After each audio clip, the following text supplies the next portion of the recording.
After what appeared to be another Twitter misfire early this morning, the White House staff was left to issue another What the President Meant memo on his support for the spending bill as the president headed west to Pittsburgh to sell his new tax reform law.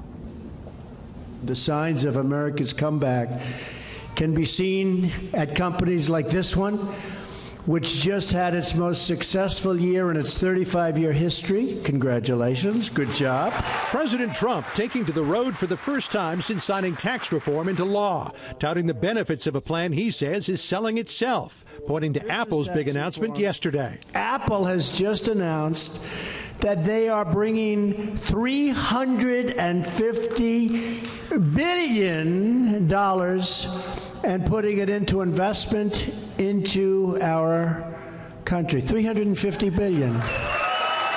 350.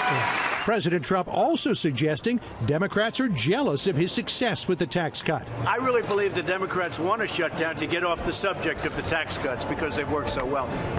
Nobody thought, including the Democrats, they could work this well. The White House threw its full support behind the House plan to fund the government through February 16th, delay Obamacare taxes, and fully fund the children's health insurance program for 6 years. The White House Budget Office saying in a statement, the administration supports the bill's multi-year funding extension of the children's health insurance program. But as he did with the FISA bill last week, President Trump touched off a flurry of head-scratching with an early morning tweet that said CHIP should be part of a long-term solution, not a 30-day or short-term extension. Republicans in Congress were left perplexed. Well, I'm not sure what the president means. What this would do, though, is would reauthorize the CHIP program for, I believe, 5 years.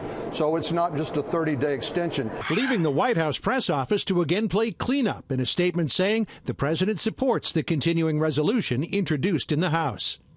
On a fix for DACA, White House officials say they are closer to a deal than has been reported, but the president reminding on Twitter, if there is no wall, there is no deal.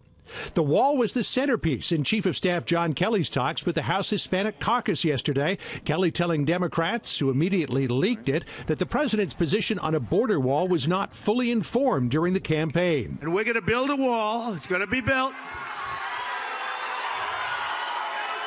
And who's going to pay for the wall?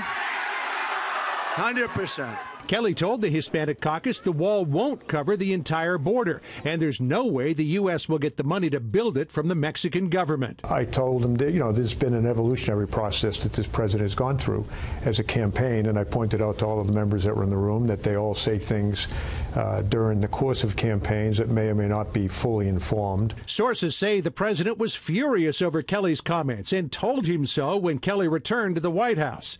This morning, the president tweeted, "The wall is the wall. It has never changed or evolved from the first day I conceived of it."